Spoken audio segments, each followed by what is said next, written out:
Grand Rising, Grand Arrival, Grand Return, peace and blessings to the righteous and the repentant alike. I am Chief Sophia of the Americana Band of Indians, and this video is going to be part of a series that I'm going to call Notes from the Toll Booth. And the Toll Booth is it's what I'm going to call the live spaces that I do with the brother Crypto Medici on Tuesdays and Fridays at 3 p.m. on Twitter. So if you're interested in listening to those conversations live, you have to follow me over on Twitter. I don't think I have my link for that. I'll put it in the description. I'll add it to my description box. If you want to follow me or Crypto Medici over on Twitter, because again, he had asked me about something that I wrote, and it's turned into this whole thing where I get an opportunity to discuss with a diverse group of people my philosophy. And that's really important and valuable to me, especially with younger people, because the earlier you learn this stuff that we've been talking about on this channel, the better your life is. You don't have to wander around in the wilderness for 40 years. You can learn this stuff at 23, 24, 25. And guess what? You're way ahead of your peers. You can really, basically set everything up so things go the way that you want. So this particular video, and of course the Toll Booth is everything you pay to be who you are. Your philosophy, your religion, your thought process, your work, your family, all of that stuff is the Toll Booth. You're literally always paying a toll. It's just that you don't understand that it's a toll booth, that it's an even exchange. So you have to pay something, the other person has to pay something. It's a bartering system, but it is a toll booth, okay? So this particular video, I want to talk about the masculine energy. Now, I did talk about this in the longer video, like I said, but I was going in and out. I was really choppy. And so I want to I want to drill down on this point of the masculine and feminine, especially before we go into the next session. That way, people who listen to the longer video, if there's like stuff that you just don't understand because I'm literally going in and out, this should be able to clear it up. And I'm using my wired headphone because I think it takes up less data storage on my phone, and I already got a bunch of stuff on here that I forgot to delete, so I wanted to get this out. So let's talk about masculine energy. As I have mentioned here on the channel many times, masculine energy comes from the moon, okay? Jesus was a lunar deity. He literally is encapsulated in the moon. This is why Islam, Christianity, Hebrewism, they all are lunar religions. Know it or not, they're lunar religions. Now, what does that mean that Jesus is a lunar entity? Jesus said many things that indicate he was not a solar entity. One of the main things that he said was, the poor you have with you always, but me you have with only for a short time. Now, if you understand how the moon works, right, you will clearly get that the moon has times when it shines bright and times when it goes away. The sun does not. The sun is constant. There's not a time when the sun is not shining. However, because the moon reflects the light of the sun, there's times when the moon is not illumined and therefore in darkness. And so that is literally what he's talking about. So when Jesus came here, it was a time when he was illumined by the sun. So he set the standard for how things are done. Because remember, at the time when Jesus came around, there was no method of conversion into Hebrewism. You were either born a Hebrew or you were not. And if you were not born a specific Hebrew from Judah, from Levi, you were not considered a Jew.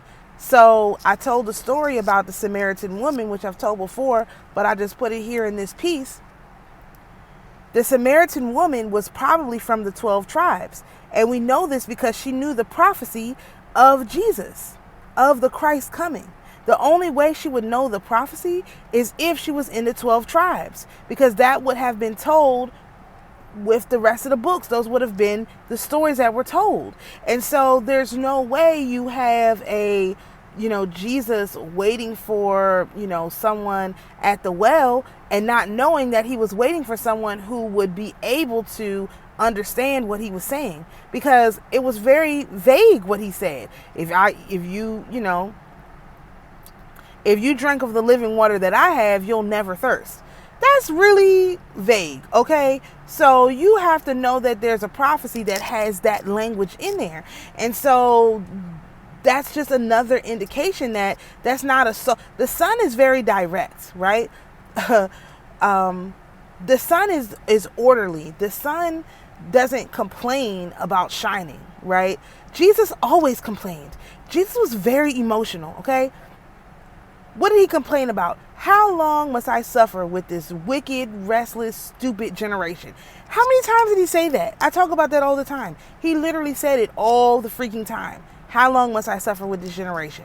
Okay. Something else that makes Jesus a lunar deity is, like I said, his highly emotional nature. What did Jesus do? He literally one day went into the temple, saw people was doing their thing, no problem. Next day went into the temple, turned everything over. Emotional. Why would you do that? There's so many other ways to solve the problem than that. But he chose the most emotional way possible to do this. So men should be living like Jesus. But don't live like the Jesus that they tell you exists in church. Read the story. See how he behaved. Jesus went to every party. He never said, maybe I should skip this feast. He always went. Okay, he was always in the center of attention. Always. It really, like, listening to this Clipse album that just came out, it literally just sticks a fork in it.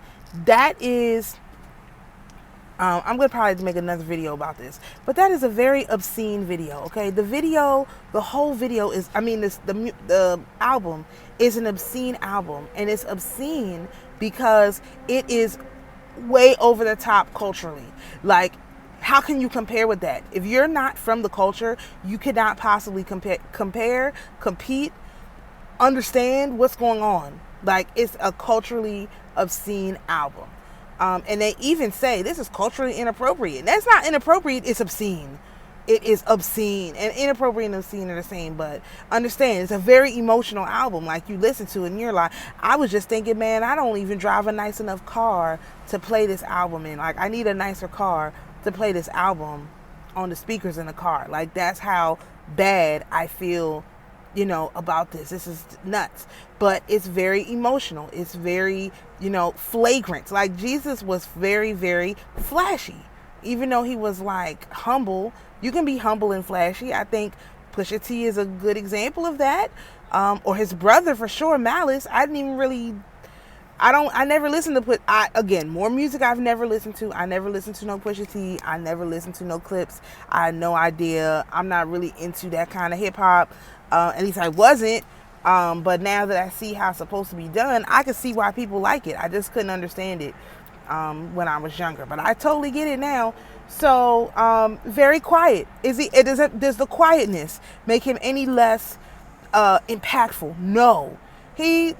Malice sat back and let Pusha do all the talking. But he has several verses on this album that is just like, are y'all just going to ignore the fact that somebody said it, are you just going to ignore the fact that he literally left the planet on that verse? He's gone. Where he's somewhere in orbit. Like, that's how Jesus is. Like, are we just going to ignore that Jesus done, like with the Samaritan woman, bust this lady down to the white meat? Like, with one statement, are we just going to ignore how he carried her?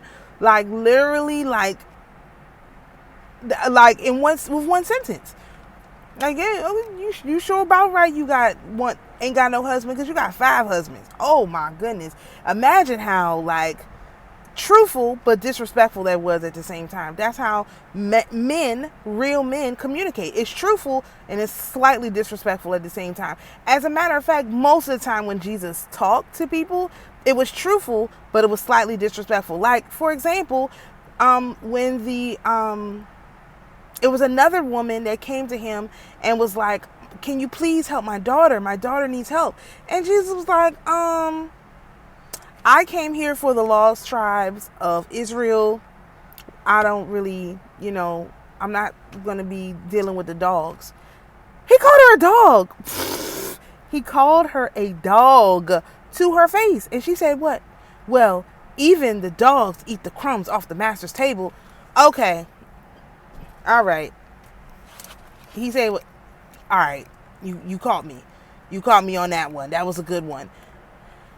Jesus did this all the time. If men really study Jesus and how he conducted himself. Look, Jesus had a bunch of friends, right? It was 12 of them, 13 with Jesus. It was 13 of them running around, plus all these women, right? That was with him. They wasn't without women.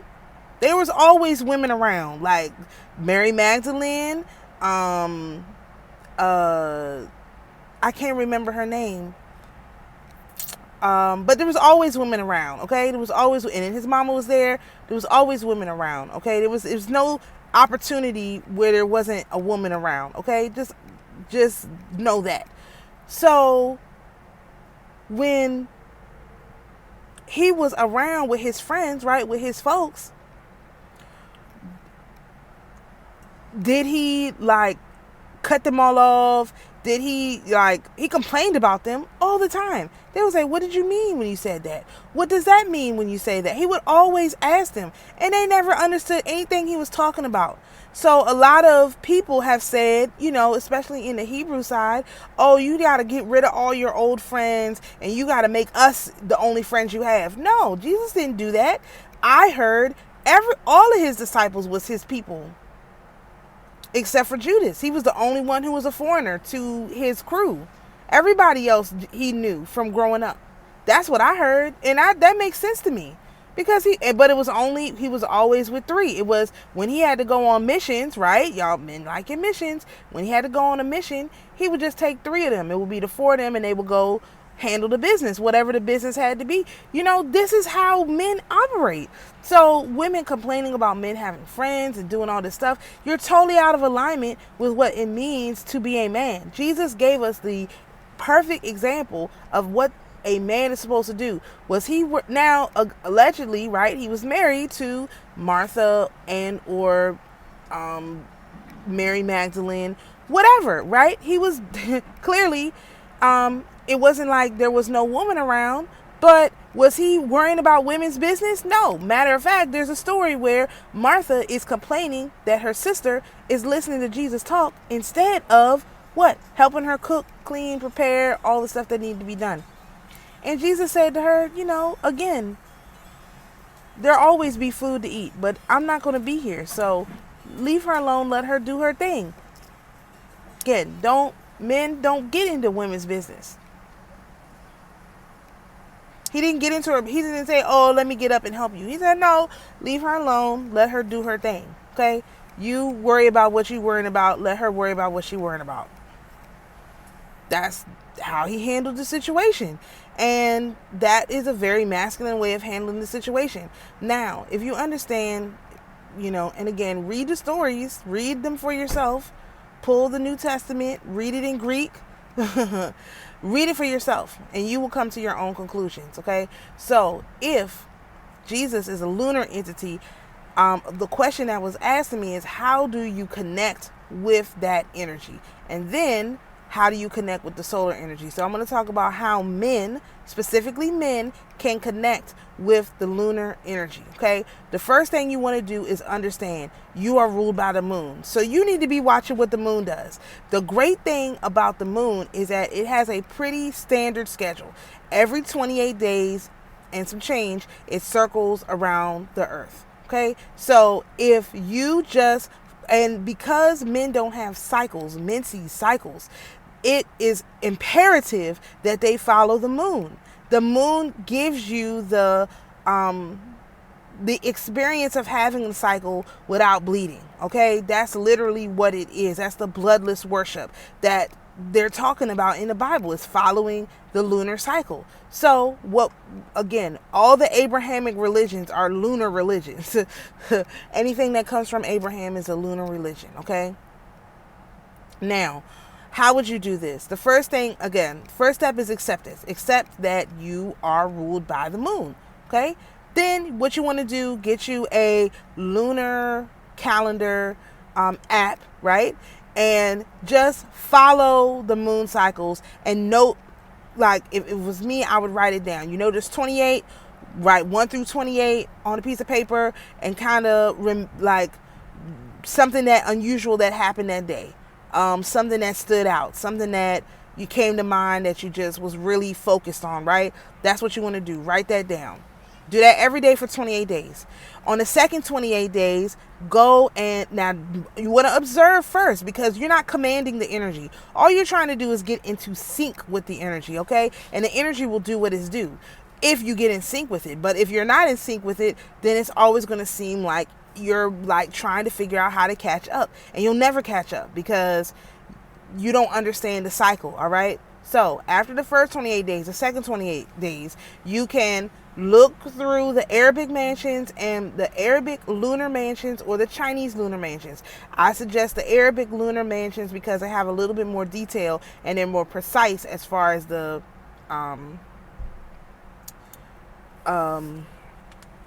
degrees are concerned. But you pick one, look at each one, see which one makes more sense for you. Then you want to read through each day. So now after you've observed and you have your notes from the first 28 days, the second 28 days, you want to look and see what the theme was for that day, based on the lunar mansion. And then you want to see if that theme shows up for you. Then the second day, you want to go through this another 28 days, right? Then the third 28 days, you want to review your first set of 28 days, review your second set of 28 days. The third set of 28 days, you want to decide what things you want to try to see happen on the certain days because it goes along with that energy. So the example that I gave was there's an entity called Imrudu. He's the 13th day, I believe, of the 13th lunar mansion on the with the Franz Bardon book of magical evocation spirit intelligences. But I do have a PDF of all of this, all the spirit intelligences for the moon. If you need it, you can send me an email and I will email you the link to the thing. I'm trying to get it all into one place so that you could just have the resources. But as of right now, that's how you can get it. Just email me, okay? I have it.